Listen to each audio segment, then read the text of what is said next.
ఆహారం, జీవులు. మన ఆహారం అనే పాఠంలో మనకు ఇతర జంతువులకు వివిధ రకాల పనులు నిర్వర్తించడం ఆహారం అవసరమని తెలుసుకున్నాం. ఇక ఆహారం అనే చాప్టర్లో ఫస్ట్ లెసన్లో ఆహారం అనే పాఠంలో ఇతరులు, మనము మరియు ఇతర జంతువులకు వివిధ రకాల పనులు నిర్వర్తించుకోవడానికి ఖచ్చితంగా ఏం కావాలనేది ఆహారం అవసరమని తెలుసుకున్నాం. అయితే మొక్కలు కూడా ఆహారం అవసరమా? మొక్కలకు కూడా ఆహారం, మనుషులకే కాకుండా మొక్కలకు కూడా ఆహారం అవసరమా కాదా అని అడుగుతుంది. అయితే మొక్కలకి కూడా ఆహారం అవసరమే. మొక్క భాగాలు, విధులు అనే పాఠంలో కొన్ని మొక్కల భాగాలు, విధులు అనే పాఠంలో కొన్ని మొక్కల వేర్లు, కాండం, పండ్లలో ఆహారం నిల్వ చేస్తాయని తెలుసుకున్నాం. ఆల్రెడీ మనం ఇది మొక్కల్లో ఆహారాన్ని నిల్వ చేసుకునే భాగాలు ఏంటంటే పండ్లు, కాండం, వేర్లు. ఇది బాగా గుర్తుపెట్టుకోవాలి. ఆహారం మొక్కల్లో ఆహారాన్ని ఎక్కడ నిల్వ చేసుకుంటాయి? వేర్లు, కాండం, పండ్లు. ఈ 3 అంశాలు జాగ్రత్తగా గుర్తుపెట్టుకోవాలి. ఎందుకంటే ఖచ్చితంగా క్వశ్చన్లు ఎట్లా అడుగుతారంటే మొక్కల్లో ఆహారాన్ని నిల్వ ఉంచుకునే భాగం ఏది అని అడుగుతారు. కాండం, వేర్లు, పండ్లు. కాండం, వేరు, పండ్లు. మనకు ఆకు అని కూడా ఉండొచ్చు. కాబట్టి అవన్నీ అది ఆకు అనే పదాన్ని తీసేసి మిగిలిన ఈ 3 పదాలను కూడా మనం ఐడెంటిఫై చేయగలిగి ఉండాలి. వాటికి ఆహారం ఎక్కడి నుంచి వస్తుంది? చాలా రకమైన మొక్కలు వేర్ల ద్వారా నీటిని, ఖనిజాలను నేల నుండి గ్రహించి సూర్యరశ్మి సమక్షంలో ఆహారాన్ని తయారు చేస్తాయి. దీన్ని మనం ఏమంటాం? కిరణజన్య సంయోగక్రియ అంటాం. మొక్కలు ఆకులలో ఆహారాన్ని తయారు చేసుకుంటాయి. ఎక్కడ తయారు చేసుకుంటాయి అంటే ఆకులో తయారు చేసుకుంటాయి. ఈ ప్రక్రియను కిరణజన్య సంయోగక్రియ అని అంటారు. ఏంటివి? మొక్కలు వేర్ల ద్వారా నీటిని, ఖనిజ లవణాలను సేకరిస్తాయి. ఏవి? నీటిని, ఖనిజ లవణాలను ఎక్కడి నుంచి సేకరిస్తాయి అంటే భూమి నుండి సేకరిస్తాయి. తర్వాత సూర్యరశ్మిని ఎక్కడి నుంచి సేకరిస్తాయి? సూర్యరశ్మి. తర్వాత సూర్యరశ్మి ఏవి? ఆకులు గ్రహించి ఏం చేస్తాయి? వీటన్నిటిని ఉపయోగించుకొని ఏం చేస్తాయి? ఆహారాన్ని తయారు చేసుకుంటాయి. ఎక్కడ తయారు చేసుకుంటాయి అంటే ఆకులలో తయారు చేసుకుంటాయి. ఈ ప్రక్రియను ఏమంటామంటే కిరణజన్య సంయోగ క్రియ అని అంటాం. కిరణజన్య సంయోగ క్రియ అని అంటాం. ఇవి వెరీ వెరీ ఇంపార్టెంట్. జాగ్రత్తగా చూసుకోవాలా. మీకు తెలుసా? క్వశ్చన్లు అన్నీ కూడా మనకి టెట్ కానీ, డిఎస్సి కానీ వీటిలన్నింటిలో కూడా మనకి ఎక్కడి నుంచి పడతాయంటే మీకు తెలుసా అనే పదాల నుండే ఈ అంశం నుండే మనకి ఎక్కువగా క్వశ్చన్లు రావడానికి అవకాశం ఉంది. మనం ఆహారాన్ని తయారు చేస్తాం, కానీ మనం తయారు చేసే విధానం, మొక్కలు తయారు చేసుకునే విధానం ఒకటేనా? కొన్ని మొక్కలు తమ ఆహారాన్ని స్వయంగా తయారు చేసుకోలేవు. ఇవి తమ ఆహారం కోసం ఇతర మొక్కలపై ఆధారపడి ఉంటాయి. ఇటువంటి మొక్కలను ఏమంటారు అంటే పరన్న మొక్కలు అంటారు. పరన్న మొక్కలు. జంతువులు కూడా ఉంటాయి. ఆహారం కోసం ఇతర వాటి మీద ఆధారపడితే వాటిని ఏమంటాము? పరన్న జీవులు అంటాం. ఏమంటాం? పరన్న జీవులు. అదే మొక్కలను అయితే ఏమంటాం? పరన్న మొక్కలు అంటాం. వీటికి ఉదాహరణకి ఏంటిదంటే కస్కూట. దీన్ని మనం ఏమంటాం? బంగారు తీగ. కస్కూట మొక్క అన్న, బంగారు తీగ అన్న ఒకటే. కస్కూట. ఇది పరన్న మొక్కకి ఉదాహరణ. జీవులలో పెరుగుదల. పిల్లి కూనలు, కుక్క పిల్లలు, కోడి పిల్లలు పెరిగి పెద్దవడం చూస్తుంటాం. మీరు కూడా ప్రతి సంవత్సరం పొడవు పెరుగుతూనే ఉంటాం. ఇక చూడండి ఒకసారి. దీనికి ఎందుకొరకు ఈ అంశాలన్నీ పెరుగుదల గురించి మాట్లాడుతున్నాడు అంటే అదేవిధంగా విత్తనాలు మొలకెత్తి మొక్కలుగా పెరుగుతాయి. కొన్ని మొక్కలు చెట్లుగాను పెరుగుతుంటాయి. మానవ శిశువు పురుషుడిగా లేదా స్త్రీగా పెరుగుతుంటారు. మొక్కలు ఎప్పటికప్పుడు కొత్త కొమ్మలను ఉత్పత్తి చేస్తూ పెరుగుదలను చూపిస్తాయి. మొక్కలు జీవితాంతం పెరుగుతుంటాయి, కానీ మనలో ఆ మాదిరిగా పెరుగుదల అనేది ఉండదు. చూడండి, మొక్కలు అనేటివి జీవితాంతం పెరుగుతుంటాయి. కానీ మానవులు ఒక స్టేజ్ వరకు వచ్చి వయోజన దశకు వచ్చి ఆగిపోతుంది అన్నట్టు. పెరుగుదల అనేది ఆగిపోతుంటుంది.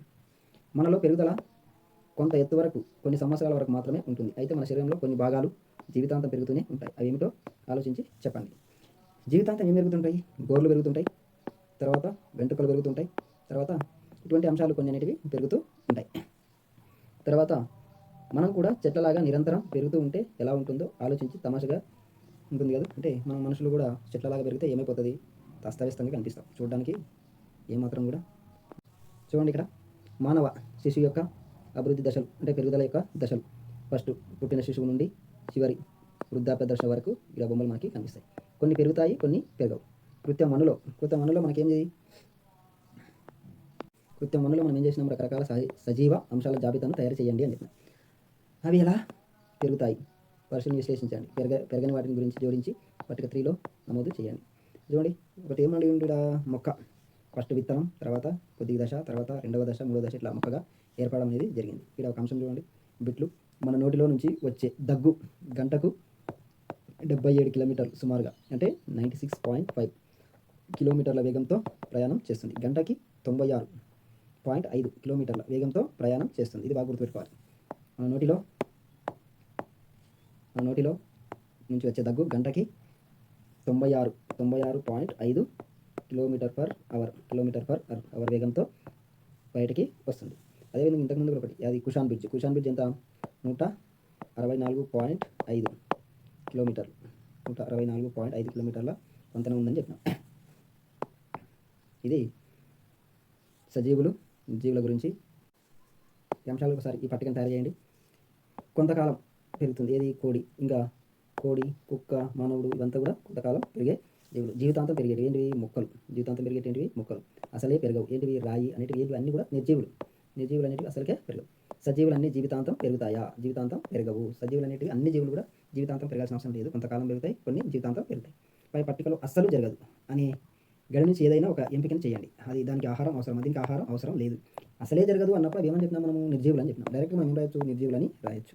తర్వాత జీవితాంతం పెరుగుతూనే ఉంటావా, నీవు జీవితాంతం పెరుగుతూనే ఉంటావా, జీవితాంతం పెరగము. లేదా ఎందుకు, ఎందుకంటే మానవుడు అనేది కొంతకాలం వరకే పెరగడం అనేది ఉంటుంది. తర్వాత వయోజన దశకు వస్తే ఆగిపోతుంది.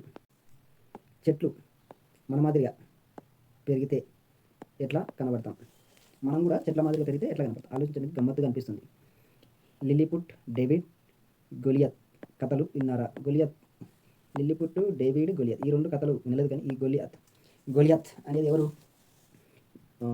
జీసస్ కథల లోపల ఇదొక కథ అన్నట్టు. గొలియత్ అనేట ఆయన చాలా హైట్ ఉంటాడు.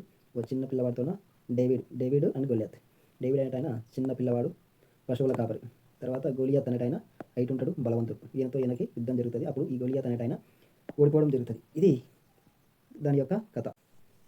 నిర్జీవులు పెరగలేవు. పెరుగుదల సజీవుల ప్రత్యేకమైన లక్షణం. అన్ని జీవులకు ఈ లక్షణం ఉంటుందా, అన్ని జీవులకు ఉంటుందా, ఉండదా? ఇది క్వశ్చన్ మనకి. ఇప్పుడు నెక్స్ట్ మనం చెప్పబోయే అంశంలో దీని క్వశ్చన్కి మనకు ఆన్సర్ దొరుకుతుంది. నిర్జీవులన్నీ పెరగలేవు, ఎందుకంటే రాయి తీసుకున్నాం. రాయి అనేది పెరగలేదు, నిర్జీవి కాబట్టి. పెరుగుదల అనేది అన్ని జీవులకు ఉంటుంది, అంటే అన్ని జీవులకి కొంతకాలం వరకు ఉంటుంది, కొంతకాలం తర్వాత అయిపోతుంది. కానీ వీటన్నిటికీ ఇది సజీవులన్నిటి కూడా ఇదొక ప్రత్యేక లక్షణం. ఇంతకుముందు పెరుగుదల గురించి మాట్లాడినాం కదా. ఇప్పుడు నెక్స్ట్ ఏది, ఫస్ట్ చాప్టర్లో మనం పెరుగుదల అయిపోయింది. తర్వాత నెక్స్ట్ ఏంది, శ్వాసక్రియ. ఇక్కడ చూడండి, అన్ని జీవులు శ్వాసించగలుగుతాయా, అన్ని జీవులు శ్వాసించగలుగుతాయి. సజీవులన్నీ కూడా శ్వాసించగలుగుతాయి అని మనం ఫస్ట్ స్టార్టింగ్లో చెప్పుకున్నాం. అన్ని సజీవులు శ్వాసించగలుగుతాయి. ఆవు విశ్రాంతి తీసుకునేటప్పుడు దాని ఉదరాన్ని, అంటే ఏది, దాని శరీర భాగాన్ని మనం పరిశీలిస్తే, ఉదరం పొట్టను పరిశీలిస్తే ఎలా ఉంటుంది, అది మెల్లగా కదులుతూ ఉంటుంది. దీన్ని బట్టి ఆవు శ్వాసించడం జరుగుతుంది. ఇంతకుముందు మనం ఫస్ట్గా ఏం చెప్పుకున్నాం, కుక్క శ్వాసిస్తుందా లేదా అని పరిశీలించడం చెప్పిండు ఎవరు, వెంకటేషు తన స్నేహితులతో. అదే విషయాన్ని మళ్ళీ రిపీట్ చేస్తున్నారు. ఏది, ప్రతి ఒక్కొక్క అంశాన్ని ఇక్కడ ఒక్కొక్క అంశాన్ని వివరించుకుంటూ వస్తున్నాం. ఫస్ట్ ఏమైపోయింది, పెరుగుదల అనేది అయిపోయింది. ఇప్పుడు నెక్స్ట్ ఏంది, రెండవది శ్వాసించడం. చూడండి, ఆవు శ్వాసిస్తుందని మనకి అర్థమవుతుంది. మీ ముక్కు దగ్గర వేలు పెట్టి చూడండి, నాసికా రంధ్రాల నుంచి గాలి బయటకు వచ్చినట్లు అనిపిస్తుంది. అన్ని పక్షులకు ముక్కు ఉందా, ఉంటుంది. అవి ఎలా శ్వాసిస్తాయి, ముక్కు ద్వారా శ్వాసిస్తాయి. గాలి పీల్చినప్పుడు బయట నుంచి గాలి ముక్కు రంధ్రాల ద్వారా శరీరంలోకి పోతుంది. అలాగే గాలి వదిలినప్పుడు బయటకి వస్తుంది. ఈ అంశం మొత్తం ఏమంటారు, ఉచ్ఛ్వాసం నిశ్వాసం అంటాం. ఉచ్ఛ్వాసం నిశ్వాసం. గాలి పీల్చినప్పుడు బయట నుంచి గాలి లోపలికి, ముక్కు రంధ్రాల ద్వారా శరీరంలోకి, శరీరంలో నుండి బయటికి. దీని ఏమంటాం మనం, ఉచ్ఛ్వాసం నిశ్వాసం అంటాం. తర్వాత చేప ఎక్కువసేపు గాలిలో ఉండలేదు. చేప అనేది ఎక్కువసేపు గాలిలో ఉండలేదు. ఎందుకంటే అది మొప్పల ద్వారా శ్వాసక్రియ జరుగుతుంది. నీటిలో ఉన్నప్పుడు ఎలా శ్వాసక్రియ జరుగుతుంది అంటే మొప్పల ద్వారా శ్వాసక్రియ జరుగుతుంది. అన్ని జీవులు శ్వాసిస్తాయా, అన్ని జీవులు శ్వాసిస్తాయి. కంపల్సరిగా శ్వాసక్రియ అనేది జరిగితేనే జీవులు జీవించగలవు. మొక్కలు కూడా మన మాదిరిగానే శ్వాసిస్తాయి. అన్ని జీవులు శ్వాసిస్తాయి, మొక్కలు కూడా మన మాదిరిగానే శ్వాసిస్తాయి. వాటికి ముక్కు లేదని మనకు తెలుసు. మరి ఎలా శ్వాసిస్తాయి అంటే, మొక్కకి ముక్కు ఉంది. ఏదో ఒకసారి చూడండి. కలబంద మాదిరిగా మందంగా ఉండే రసభరిత పత్రాన్ని తీసుకోండి. దాని వెలుపల సన్నటి పొరను తీసి స్లైడ్ పైన సూక్ష్మదర్శినితో పరిశీలించండి. ఈ సూక్ష్మ నిర్మాణంలో కనబడతాయి. వాటి పత్రరంధ్రాలను అంటారు. ఏంటంటే ఒక ఆకుపైన చిన్న చిన్న రంధ్రాలు ఉంటాయి. వాటిని మనం ఏమంటామంటే, ఈ చిన్న చిన్న రంధ్రాలను ఏమంటామంటే పత్ర రంధ్రాలు అంటాం. పత్ర రంధ్రాలు అంటాం. ఈ పత్ర రంధ్రాల ద్వారానే వాయు వినిమయం అనేది జరుగుతుంది. ఈ వాయు వినిమయానికి తోడ్పడిపోయినటువంటి పత్ర రంధ్రాలు. ఇది పత్రంలో ఉండే పత్రాన్ని సూక్ష్మదర్శిని సహాయంతో పరిశీలిస్తే లోపల ఈ విధంగా రంధ్రాలు అనేటివి ఏర్పడి ఉంటాయి. అక్కడక్కడ ఇవి రంధ్రాలు అనేటివి ఏర్పడి ఉంటాయి. ఈ చిన్న అంశం మళ్ళీ మనకి ఇక్కడ చూపించాడు. ఇది శ్వాసక్రియ జరపడం అనేది సజీవులు అన్నింటిలో కూడా శ్వాసక్రియ అనేది జరుగుతుంది.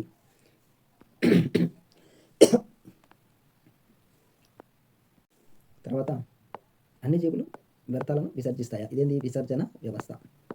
విసర్జన వ్యవస్థ. అన్ని జీవులు వ్యర్థాలను విసర్జిస్తాయా? సజీవులు ఆహారాన్ని తీసుకుంటాయని మనకు తెలుసు. అన్ని సజీవులు ఆహారాన్ని తీసుకుంటాయి. ఎందుకంటే ఆహారాన్ని సొంతంగా తయారు చేసుకుంటాయి, అవి ఆహారాన్ని కూడా తీసుకుంటాయి అని తెలుసు. జీవక్రియ జరిగిన తర్వాత ఇచ్చిన ఆహారాన్ని తీసుకునేదంతా కూడా మనకి జీర్ణక్రియ ద్వారా ఆహారం జీర్ణమై మిగిలిన పదార్థాలను ఏమంటారు? వ్యర్థాలు అంటారు. ఈ వ్యర్థాలు అనేటివి శరీరం లోపల నుంచి బయటకి తొలగిదాం. మన శరీరంలో జరిగే అనేక రకాల జీవక్రియల్లో వ్యర్థ పదార్థాలు అనేటివి ఏర్పడతాయి. ఈ వ్యర్థ పదార్థాలు అనేటివి ఖచ్చితంగా శరీరం నుండి బయటకి వెలువడాలి. క్వశ్చన్ చూడండి. బిట్టు కోడిగుడ్డు తెల్ల సోనలో ఆల్బుమిన్ అనే ప్రోటీన్ ఉంటుంది. ఇది వెరీ వెరీ ఇంపార్టెంట్. తెల్లగుడ్డు కోడిగుడ్డు తెల్ల సోనలో ఏముంటుంది అంటే ఆల్బుమిన్ అనే విటమిన్ ప్రోటీన్ అనేది ఉంటుంది. ఏంది ప్రోటీన్ అంటే మాంసకృత్తులు అనేటివి ఏముంటాయి అంటే ఆల్బుమిన్ అనేది ఉంటుంది తెల్ల సోనలో. కోడిగుడ్డు యొక్క తెల్ల సోనలో ఉండే ప్రోటీన్ ఇది ఆల్బుమిన్. ఇది జాగ్రత్తగా గుర్తుపెట్టుకోండి. మనం బాగా కష్టపడి పనిచేసినప్పుడు మన శరీరం చెమటతో తడిసిపోతుంది. చెమట ఒక వ్యర్థం. చెమట అనేది ఒక వ్యర్థం. శరీరం బాగా అలసిపోయినప్పుడు ఏమవుతుంది? మనకి ఈ వ్యర్థ పదార్థాలు చెమట రూపంలో వ్యర్థ పదార్థాలు అనేటివి బయటకి వెళ్తాయి. శరీరం నుంచి వ్యర్థ పదార్థాలను తొలగించే విధానాన్ని విసర్జన క్రియ అంటాం. విసర్జన క్రియ అంటే ఏంది? శరీరం నుంచి వ్యర్థ పదార్థాలను తొలగించే విధానాన్ని మనం ఏమంటాం? విసర్జన క్రియ. జంతువులు ఏ రూపంలో విసర్జిస్తాయి? దీనికి క్వశ్చన్కి మనం ఆన్సర్ తెలుసుకోవాలి. చూడండి, జంతువులు రకరకాల వ్యర్థ పదార్థాలను విసర్జిస్తాయి. అందులో ముఖ్యమైనవి పేడ, మూత్రం, చెమట. ఇవి ముఖ్యమైనవి. జంతువులు విసర్జించే వ్యర్థ పదార్థాల లోపల ముఖ్యమైనవి ఏంటి ఉంటాయి అంటే పేడ, మూత్రం, తర్వాత చెమట. ఈ 3 అంశాలు నోట్ చేసుకోవాలి. మొక్కలు కూడా వ్యర్థాలను విసర్జిస్తాయి. కానీ విసర్జించే విధానం జంతువులలో లాగా ఉండదు. ఇవి ప్రత్యక్షంగా మనకు కనిపిస్తాయి. కానీ మొక్కల్లో విసర్జించే విధానం అనేది మనకి ప్రత్యక్షంగా కనపడదు. ఇది వేరుగా ఉంటుంది. మీరు ఎప్పుడైనా మొక్క కాండం మీద చిక్కటి పదార్థాన్ని చూసారా? మొక్కల యొక్క కాండం మీద మనకి చిక్కటి పదార్థం కనిపిస్తుంది. అప్పుడే జిగటవంటిగా కనిపిస్తుంది. అవి వాటి విసర్జక పదార్థాలను మనం పనికిరాని దుర్గంధభరిత పదార్థాలని అనుకుంటాం. మనకు అది జిగటవంటి పదార్థాలుగా కనిపిస్తాయి. తర్వాత ఆకుల మీద కానీ కాండం మీద కానీ చిన్న బంక మాదిరిగా అంటుకొని ఉంటుంది. పదార్థాన్ని మొక్కలు అనేటివి విసర్జిస్తాయి. కానీ జంతువులు విసర్జించే పదార్థాలని మనము ఎరువులుగా వాడతాం. ఇంతకుముందు పేడ, మూత్రం ఇవన్నీ కూడా మనం ఏం చేస్తాం? ఎరువులుగా వాడతాం. మొక్కలు స్రవించే జిగురు, ఇంతకుముందు చెప్పాం కదా, జిగురు, రెజిన్ వంటి మనకి ఉపయోగపడే పదార్థాలు. వీటిని కూడా మనం ఏం చేస్తాం? ఉపయోగిస్తాం. మొక్కల నుండి వచ్చే వ్యర్థ పదార్థాలను కూడా మనం ఏం చేస్తాం? ఉపయోగిస్తున్నాం. జిగురు, తర్వాత రెజిన్లు. ఇవి గుర్తుపెట్టుకోవాలి. వీటిని మనం ఏం చేస్తాం? అతికించడానికి ఉపయోగించే పదార్థాలు. ఫస్ట్ కృత్యంలో మనము మొక్కలు సజీవులు అనేటివి కొత్త తరం జంతువులకి అంటే పిల్లలకు జన్మనిస్తాయి అనేది ఒక అంశం ఉంటుంది. 9 అంశాల లోపల మనం ఒకసారి ఇంటికి తిరిగి చూసుకుంటే 9 అంశాల లోపల అంశం ఉంటుంది. 4-5 జట్లను ఏర్పరిచి పక్షులు, జంతువుల జాబితాను తయారు చేసుకోండి. పిల్లలను ఎలా ఉత్పత్తి చేస్తాయి? గుడ్లు పెడతాయా? పిల్లల్ని కంటాయా? చర్చించి పట్టికలో రాయండి.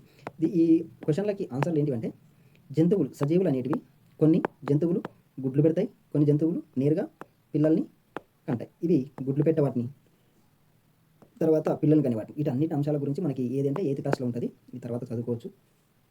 తర్వాత ఇవి మనకి 2 రకాలుగా గుర్తుపెట్టుకోవాలి. పిల్లల్ని కంటాయి. తర్వాత ఇంకొకటి ఏంటంటే గుడ్ల ద్వారా కూడా పిల్లలని ఉత్పత్తి చేస్తాయి. పిల్లలను కనటానికి గుడ్లు పెట్టే పక్షులను ఏమంటారంటే ఆ జంతువులను ఏమంటారు? అండోత్పాదకాలు అంటారు. అండోత్పాదకాలు. గుడ్లు పెట్టకుండా పిల్లలు నేరుగా కనే జంతువులు ఏమంటారు? శిశుత్పాదక జీవులని అంటారు. గుడ్లు పెట్టే పక్షులు లేదా జంతువులు, పిల్లలను కనే జంతువులు లేదా పక్షులు. చూడండి, ఈ పట్టికలో గుడ్లు పెట్టే పక్షులు అంటే పక్షుల పేర్లు కాకి, చిలుక ఇవన్నీ కూడా రాసేసుకోవచ్చు. తర్వాత పిల్లల్ని కనే జంతువులు ఏమేమి ఉంటాయి? గుడ్లగూబ. తర్వాత మీకు తెలిసిన అంశాలన్నీ కూడా రాసుకోవచ్చు. ఇవి గుడ్లు పెట్టేటివి. ఒకటి, పిల్లల్ని తన సంతానాన్ని అభివృద్ధి చేసుకుంటాయి. సజీవులు. నిర్జీవుల లోపల జరుగుతుందంటే నిర్జీవుల లోపల జరగదు. తర్వాత ఒక బిట్ చూడండి. అట్లాంటిక్ జైంట్ స్క్వాడ్ కన్ను 40 సెంటీమీటర్ల వ్యాసార్థం కలిగి ఉంటుంది. దీనికి అవసరమైతే ఒకసారి మీకు జంతువుని కూడా చూపించడానికి ప్రయత్నిస్తాం. అట్లాంటిక్ జైంట్ స్క్వాడ్ కన్ను 40 సెంటీమీటర్ల వ్యాసార్థం కలిగి ఉంటుంది. అట్లాంటిక్ జైంట్ స్క్వాడ్ అనేది అది కూడా గుర్తుపెట్టుకున్నారు.